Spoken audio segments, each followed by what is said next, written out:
Estamos de volta com a matéria Direito do Trabalho. No bloco passado, a gente vinha falando de estabilidade, faltou duas estabilidades para a gente mencionar, que a gente fala agora. Bom, a gente vai falar agora da estabilidade do empregado membro do Conselho Curador do FGTS e o empregado também membro do Conselho Nacional da Previdência Social. Onde que estão previstas essas duas estabilidades? Estão previstas na lei do FGTS, que é a lei 8.036 de 90, e na lei 8.213 de 91, que é a lei da Previdência Social. O que a gente tem que observar? Nessa hipótese, nós não temos uma candidatura. O que a gente tem é aquele empregado sendo indicado para ser membro do Conselho Curador ou membro do Conselho Nacional da Previdência Social. Nesse caso, a estabilidade é da nomeação, está grifado, ó, da nomeação até um ano após o término do mandato. Então, nesse caso, ele não é eleito, ele é nomeado. O que a gente tem que observar aqui é a seguinte diferença entre os dois. Em uma dessas duas situações, a gente tem o que a gente diz a necessidade do inquérito judicial para apuração de falta grave. No outro, a gente não tem. Então, olha só, olha o que está aqui. Só podem ser demitidos se cometerem justa causa, no primeiro caso, ou seja, membro do Conselho Curador do FGTS, se apurado em processo sindical, e no segundo, em processo judicial. Então, o membro do Conselho Curador do FGTS, se comete falta grave, o inquérito dele é sindical. Já um membro do Conselho Nacional de Previdência Social, desse conselho, ele é mandado embora através do inquérito judicial para apuração de falta grave. Tá certo? Essas duas hipóteses raramente caem em concursos, mas de qualquer forma a gente tem que analisar. Bom, a outra estabilidade que a gente tem é o empregado eleito diretor de sociedade cooperativa. Se a gente for na Lei 5.764 de 71, que trata de cooperativa, a gente vai ver que lá no artigo 55, ele fala o seguinte, que os empregados que são eleitos diretores de sociedade cooperativa gozam das garantias asseguradas aos dirigentes sindicais. Então, vem para cá. A gente acabou de falar no bloco passado de dirigente sindical. Como é que funcionava a estabilidade dele? A partir do momento da candidatura até um ano após a perda do mandato. Observar também que a gente falou que nessa hipótese ele só pode ser mandado embora se houver um inquérito para apuração de falta grave. A mesma coisa acontece com quem? Com o empregado que for eleito diretor de sociedade cooperativa. Existe uma equiparação entre ele e o dirigente sindical nessa hora. Então, tudo que a gente falou para o dirigente sindical serve também para o empregado eleito diretor de cooperativa. Nesse caso, a partir do momento da candidatura, até um ano após a perda do que a gente fala do cargo nesse caso. Tá certo? Então, observem isso. E com isso a gente fecha a estabilidade. A gente passa a falar agora de adicional, de insalubridade e periculosidade. Primeira coisa que a gente tem que observar é que quando a gente fala desses dois adicionais, a gente tem que observar os artigos da CLT que se aplicam a isso. Então, a gente tem os artigos 154, a gente tem até o 201 da CLT, que são artigos que falam de segurança e medicina do trabalho. Ali vai dispor sobre equipamento de proteção individual, sobre obrigatoriedade de uso, que também tem, inclusive, uma hipótese de justa causa ali. E, além disso, o artigo 7º, os incisos que a gente tem. O inciso 22, 23, 28 e 33 da Constituição. Quando a gente fala dessa situação de insalubridade, periculosidade, a gente tem que observar o seguinte. Menor não pode trabalhar nesse tipo de atividade. Ao menor, seja ele quem for, aprendiz ou não, é proibido o trabalho em atividades insalubres e em atividades periculosas. Tá certo? Mulher pode trabalhar sem problema algum, mas o menor não pode, é proibido. E se o menor vier a trabalhar, ele tem direito à percepção do adicional de periculosidade ou de insalubridade, conforme for a situação. Tá joia? Bom, a gente vai falar agora do adicional de salubridade e depois a gente fala de periculosidade. Quando a gente fala do adicional de salubridade, a gente tem que ver que a previsão legal dele é do 189 até o 192. Depois ele vai para o 194 até o 197, sempre da CLT. O que é insalubridade? Bom, quando a gente fala de insalubridade, a gente pensa naquela atividade que faz mal à saúde do empregado. Tanto é que, se a gente vai no dicionário, a gente vê que é aquilo que não é salubre, que não é saudável, tá certo? Então, quais são as atividades que geram para a gente a hipótese de adicional de salubridade? Se a gente for observar o artigo 190 da CLT, a gente vai observar que quem vai determinar quais são as atividades insalubres é o Ministério do Trabalho. Olha lá o artigo 190. O Ministério do Trabalho aprovará o quadro das atividades e operações insalubres e adotará normas sobre os critérios de caracterização de insalubridade, os limites de tolerância aos agentes agressivos, meios de proteção e o tempo máximo de exposição do empregado a esses agentes. O parágrafo único vai falar: as normas referidas nesse artigo incluirão medidas de proteção do organismo do trabalhador nas operações que produzem aerodispersóides tóxicos, irritantes, alergênicos ou incômodos, tá certo? Olha só aqui, o Supremo Tribunal virou para a gente e trouxe de novo, que é competência do Ministério do Trabalho trazer quais são as atividades insalubres, quais são a atividade que eu faço que traz para a gente a insalubridade. Quando a gente fala de insalubridade, se faz mal à saúde, eu costumo fazer o seguinte, para a gente diferenciar a insalubridade da periculosidade, pensa o seguinte: na insalubridade, aquele mal, como ele faz mal à sua saúde, eu costumo brincar que ele te mata aos poucos. Já a periculosidade, não. Se acontecer um problema, um infortúnio, é de imediato, tá certo? Então, nesse caso, quando o Ministério do Trabalho analisou o que vem a ser insalubre, ele traz para a gente o que a gente chama de uma portaria ministerial. E a portaria que traz as hipóteses de atividades insalubres é a portaria 3.214 de 78. Essa portaria traz várias normas regulamentadoras. Aqui, no caso, a que interessa para a gente é a NR número 15 e os seus 14 anexos. Quando a gente olha esses anexos, a gente vai ver quais são as atividades, uma por uma delas, que traz para a gente a hipótese de insalubridade. Resumindo, eu não posso simplesmente falar que qualquer atividade é insalubre. Eu tenho que olhar a portaria ministerial, verificar se aquela atividade se enquadra naquela portaria 3.214. Se se enquadrar, tem direito à insalubridade, e ali a gente vai ver quanto e como que faz com relação, se é máximo, mínimo ou médio, tá certo?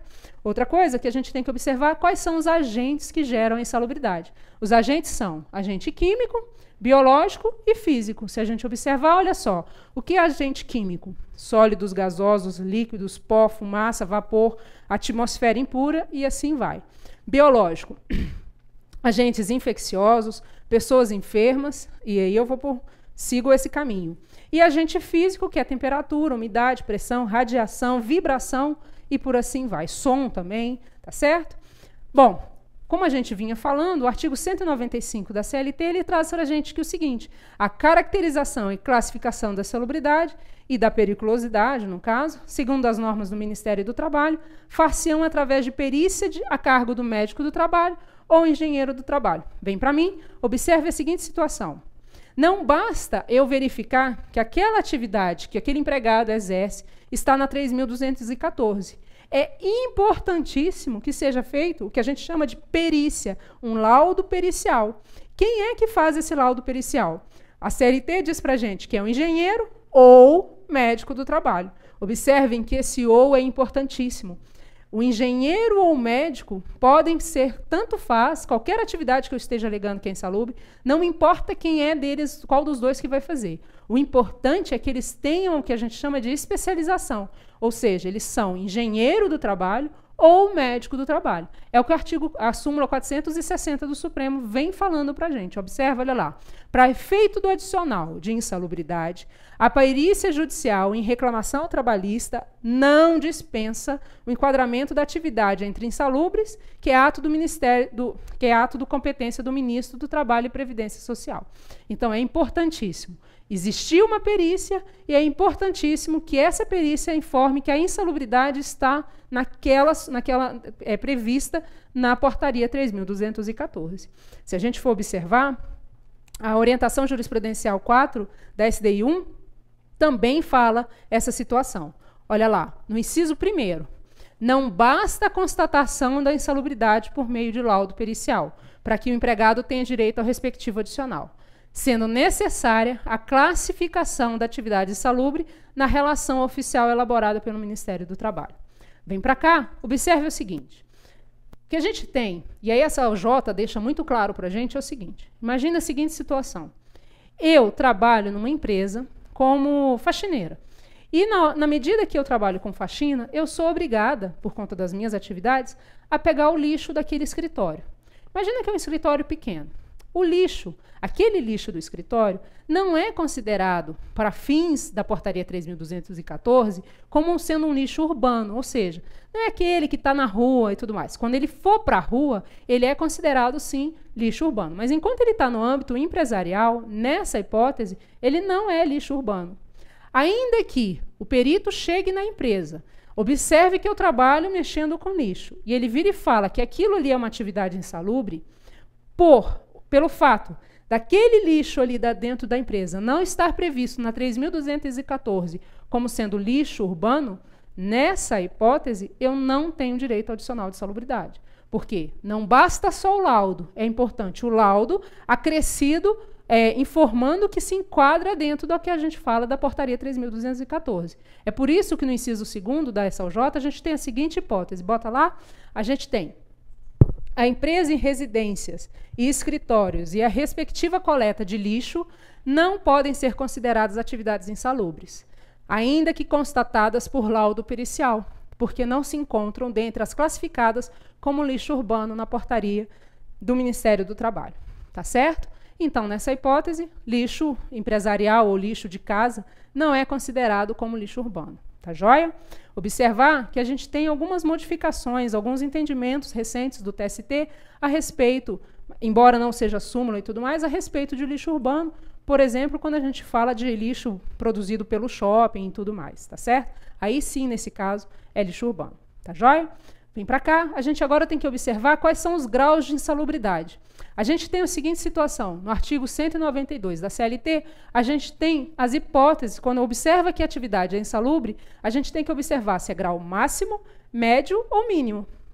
Observando isso, a gente tem a seguinte situação, a gente tem os percentuais de 10, 20 e 40%. Sobre o quê? Nesse caso, a gente vai ter uma discussão mais para frente. Mas a gente tem que observar que toda vez que eu trabalho com uma atividade insalubre e que ela sim for considerada, o perito vai ter que observar se essa atividade é de um grau de insalubridade máximo, médio ou mínimo. A depender dessa situação, ele vai determinar o percentual.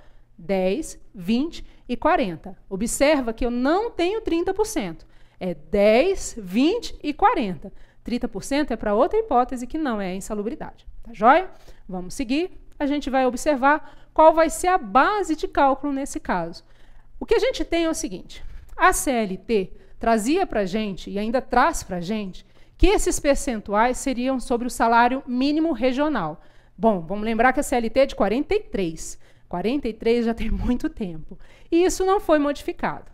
Quando veio a Constituição de 88, que acabou com salários mínimos regionais, o entendimento do TST passou a ser no seguinte sentido, de que os adicionais de 10, 20 e 40% seriam pagos observando como base de cálculo o salário mínimo. Tranquilo, então.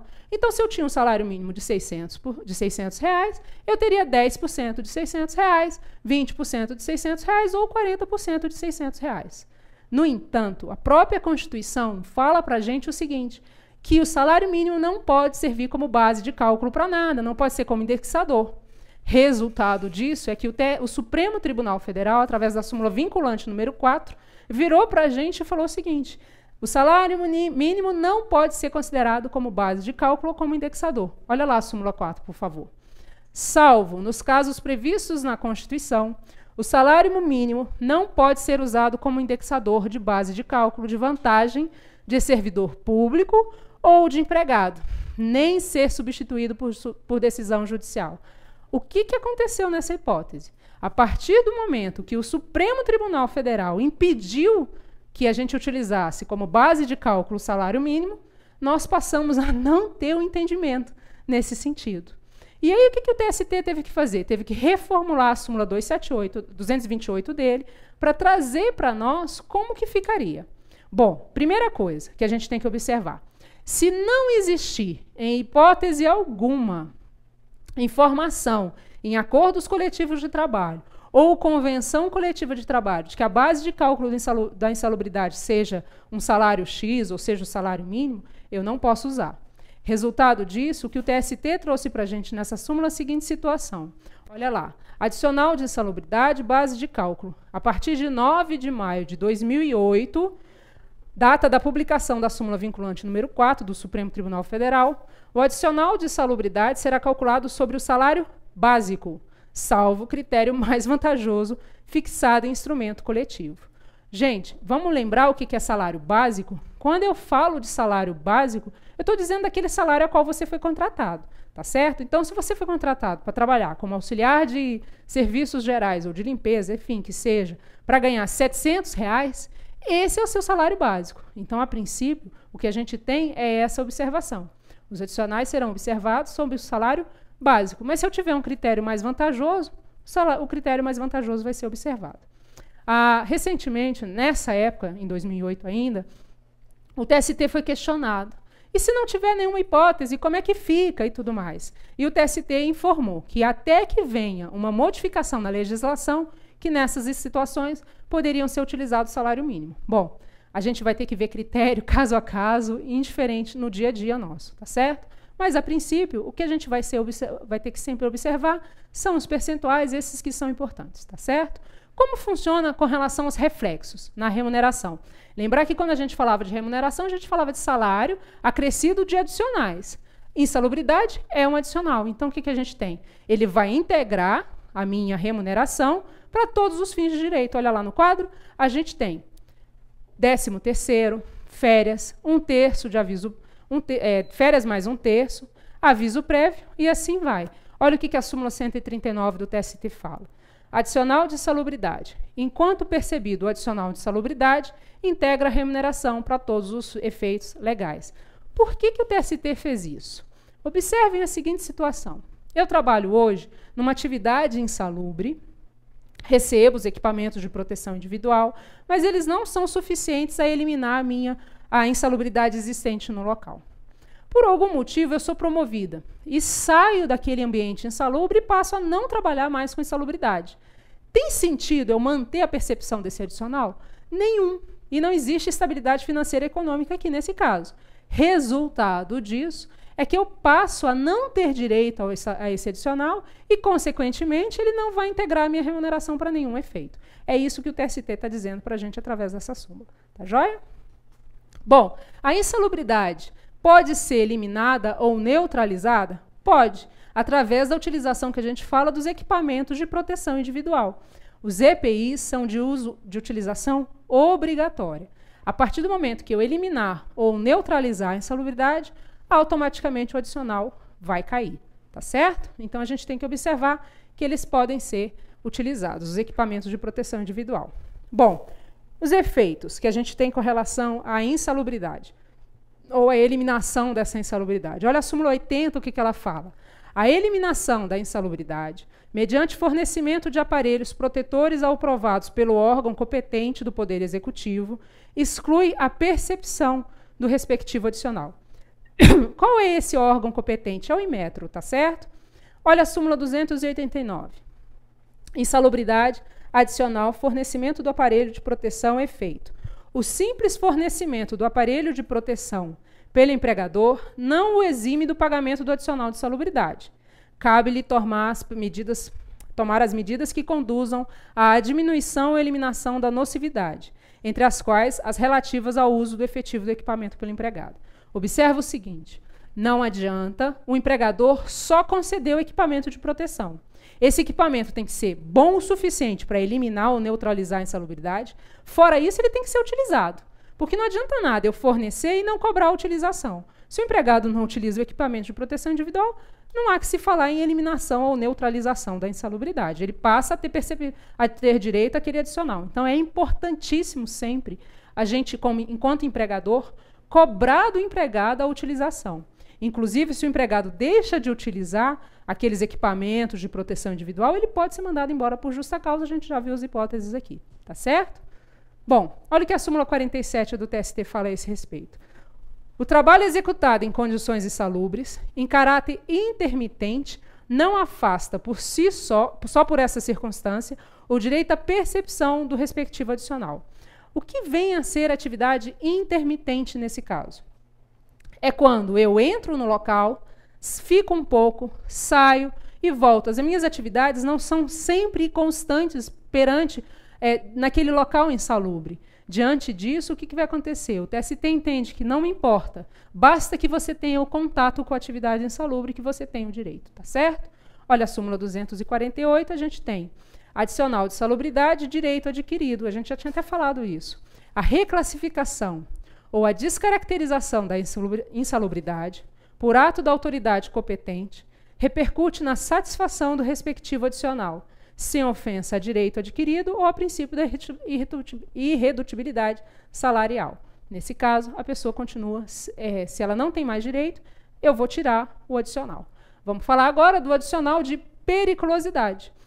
Diferente do adicional de insalubridade, o adicional de periculosidade ele vem previsto no artigo 193 a 197 da CLT. O que vem a ser periculosidade? Periculosidade, se a gente for no dicionário, é a qualidade ou estado perigoso, ou seja, risco à vida. Então, nessa hipótese, a CLT vai trazer a hipótese de risco à vida, tá certo? Se a gente for lá no artigo 193 da CLT, a gente vai ter o que vem a ser as atividades perigosas. E lá ele vai trazer, sempre que eu trabalhar de forma permanente com inflamável, explosivo, em condição de risco acentuado. Ou, se eu tiver, dentro das minhas atividades, eu trabalhar com segurança pessoal ou patrimonial. Ou seja, existe o risco de roubo ou de violência física decorrente dessa minha atividade. Observa a seguinte situação. Essa parte de roubos e outras espécies de violência física foi inserido recentemente na CLT. Nós não tínhamos isso antes. Portanto, até então, a gente não tem súmula a esse respeito. A gente só tem súmula a respeito de inflamável ou de explosivo. Mas funciona da mesma forma, tá certo? Volta para mim. Lembra da perícia? A perícia aqui também é importante. Por que a perícia é importante? Porque é a portaria 3.214 que vai trazer para mim quais são as atividades que caracterizam-se como periculosas ou perigosas e que trazem risco ao empregado. Então, é sempre importante, é imprescindível a perícia. O mesmo que a gente falou para a insalubridade, que a perícia pode ser feita por um médico ou por um engenheiro do trabalho, a mesma situação aqui também com a periculosidade. Então, a perícia é importantíssima, está previsto, inclusive, na OJ 165 da SDI1 e no artigo 195 da CLT. Tá bom? Bom, qual é o percentual nessa hipótese? Bom, se na insalubridade eu tinha 10, 20 e 40, na periculosidade o meu percentual é de 30. Lembra do 30 que faltava? Então, 30% é sempre o adicional de periculosidade. Ele sempre vai ser observado. Tá joia? Qual é a base de cálculo nessa situação? Diferente do adicional de insalubridade, que a gente tinha a previsão do salário mínimo regional, enfim, que teve tanta discussão, nesse caso aqui eu não tenho essa discussão, porque o adicional de periculosidade é sobre 30% sobre o salário profissional, sobre o salário base da pessoa, sem os acréscimos. Então, se eu sou agente de segurança patrimonial e ganho R$1.000, eu vou ganhar o adicional de 30% sobre R$1.000. Observar que é sem os acréscimos de gratificação, prêmio, participação no lucro. É o salário base, é o que está previsto no artigo 193, parágrafo 1º da CLT. Tá joia? Assim como a insalubridade, o adicional de periculosidade também integra a remuneração. Ou seja, ele vai ser observado para FGTS, 13º, férias mais 1/3, aviso prévio e assim vai. Bom, e aqui a gente tem o seguinte, será que eu posso eliminar ou neutralizar a periculosidade? Turma, quando a gente fala de insalubridade, eu falo de fornecimento de equipamento de proteção individual. Mas quando eu falo de periculosidade, não existe qualquer tipo de equipamento que impeça aquele agente perigoso. Então, não existe equipamento de proteção individual suficiente a eliminar ou neutralizar a periculosidade. Como é que eu elimino a periculosidade nessa hipótese? Colocando o empregado para trabalhar em outra atividade, tá certo? Então, nesse caso, só se cessar as atividades é que eu terei a eliminação ou a neutralização da periculosidade. Mas não existe equipamento de proteção individual para essa hipótese, tá joia? Bom, e o caráter eventual? Será que nessa situação eu tenho direito ao adicional de periculosidade? Se a gente tem? Se a gente for observar a súmula 364 do TST, a gente tem a seguinte situação. Adicional de periculosidade, exposição eventual, permanente e intermitente. Faz jus ao adicional de periculosidade o empregado exposto permanentemente ou que, de forma intermitente, sujeita-se a condições de risco, indevido apenas quando o contato dá-se de forma eventual, uma vez ou outra nesse caso, tá certo? Assim considerado fortuito ou o que, sendo habitual, dá-se por tempo extremamente reduzido. Vem para mim, observa a seguinte situação. O que é extremamente reduzido? Não existe na legislação qualquer informação a esse respeito. Então, é o perito quem vai informar. Se ele virar para mim e falar o seguinte, olha, aquele empregado trabalha com a periculosidade de forma extremamente reduzida, num período extremamente reduzido, ele vai ter que falar de quanto? Aí ele fala 5 minutos, 2 minutos, 3 segundos, e aí quem vai decidir se isso é extremamente reduzido ou não, além da perícia, é o Poder Judiciário, tá certo? Obviamente que ele vai ficar um pouco atrelado à perícia, nesse caso, e vai entender que é reduzido demais e que aquele empregado não tem direito ao adicional de periculosidade. Tá joia? Bom, olha só, quando a gente fala do adicional de periculosidade, para os comuns, que eu falo comuns, é um empregado que não tem uma lei própria. Então, a gente está observando a CLT. Só que aqui a gente tem que observar a seguinte hipótese, os eletricitários. Quando a gente fala de eletricitário, eu estou indo para a Lei 7.369 de 85. Nessa hipótese, o eletricitário é aquele que trabalha com sistema elétrico de potência, tá certo? Ele tem direito ao adicional de periculosidade, mas não é todo eletricitário.